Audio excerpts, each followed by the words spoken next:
it's Kristen Kingsley with the Kingsley team here again with Kelly, the super assistant, and Brandon Kefauver, super lender at Revolution Mortgage. And this is episode 2 of The Real Deal in Real Estate.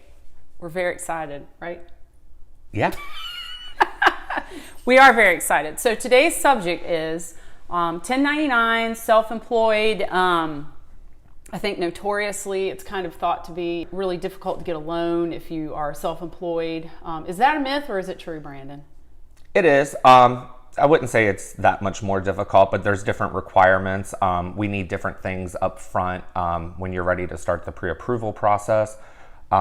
We'd like to go ahead and get the tax documents so that we can cash flow after all of your deductions and write-offs so that we get to the actual true net income. And you're referring to the fact that someone has a 1099 versus a W-2. And when we talked a little bit before, one of the biggest differences in a 1099 is that it's a gross amount of money.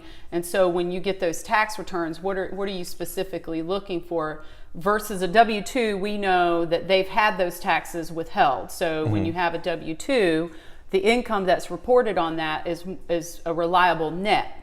Right. Correct. So the 1099, you're looking for what when you ask for those? So while we use the gross income from the W-2, that's before taxes, which we still want to use the gross income from the 1099, but we need to take into account your business expenses, and then that gives us the true gross or the income. True net. Well, true net, but.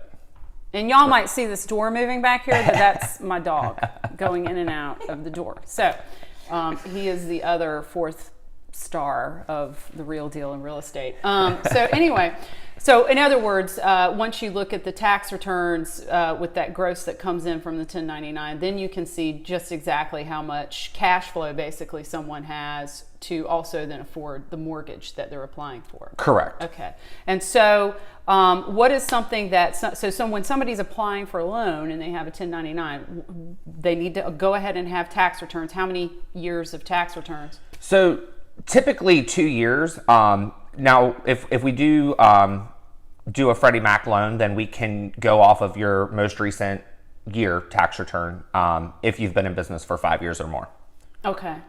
So that's a huge help for some people who, the first few years are less income as you build your business.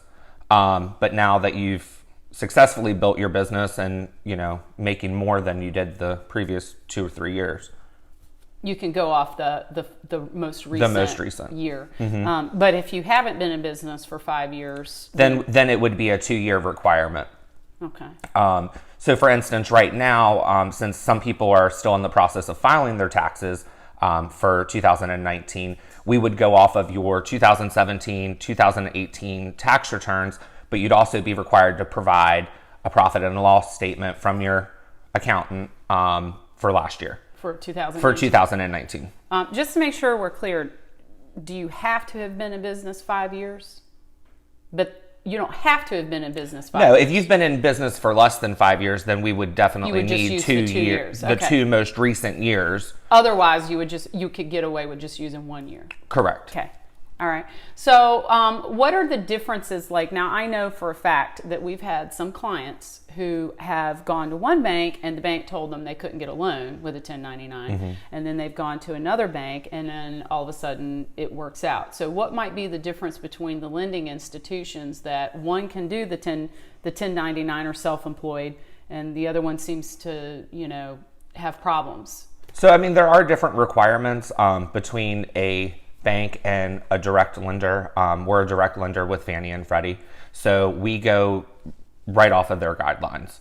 And then another institution may have other guidelines that get in the way, or? Right, and there's other overlays with different lenders.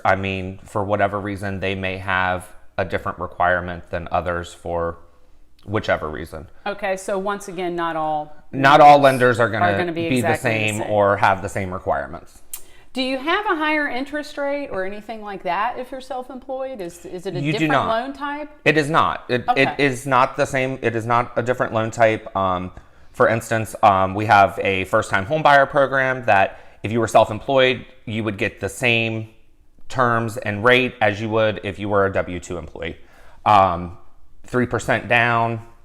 So the same thing, you just, Across once you the get board. past that pre-qualification. Right. point. The only difference is we want to see the tax forms up front.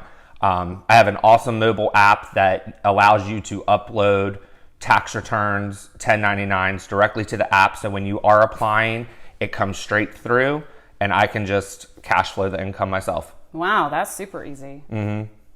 Did you have any questions, Kelly? Kelly has been told that she has to speak this time. Yes. So we are ready. And this is a question that is personally for me, and I'm sure anyone else out there. Is there an issue if a client switches from a W-2 to a 1099 within the past 2 years?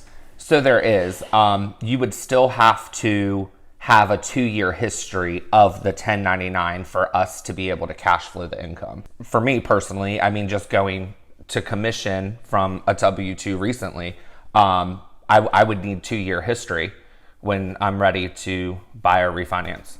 okay, all right. So it's that 5-year.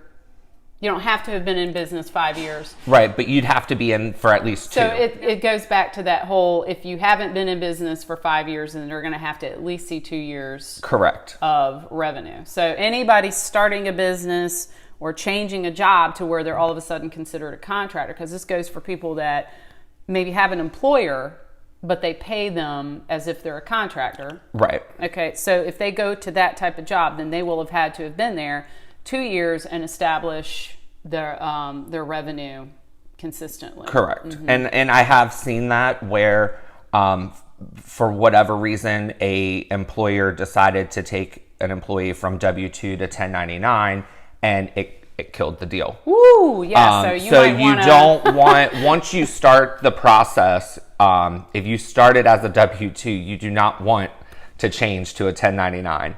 You might want to ask your employer, you got any plans on? Yeah, you definitely don't want any changes throughout the process when you're trying to buy and doing the financing. All right. Well, I mean, do you have any other questions, Kelly? I don't think so. I want to congratulate you on speaking in this one. It's been awesome. you. Everybody's made an appearance. Edgar, the guinea pigs, everyone. So it sounds like, basically speaking, a 1099 is nothing to worry about. You can get the same loan anybody else does. It just takes a little bit more prep up front, but otherwise, and you may want to investigate which lending institution you're going to. And as you mentioned, like if they deal directly with Freddie Mac or Fannie Mae, Mm-hmm. That you probably have an easier course with Correct. that lending institution than maybe one that doesn't or has some other what'd you call it, different overlays or different restrictions or Correct. whatever. But if you have a 1099 and you've been thinking about purchasing and you have any other additional questions that we didn't cover in this episode, just give us a call, shoot us a message. We'll be happy to answer. Brandon will be happy to answer. And again, if you have any other questions for any other upcoming episodes, shoot them our way and we'll be happy to cover them as well. And we'll see you next time on The Real Deal in Real Estate. Thanks.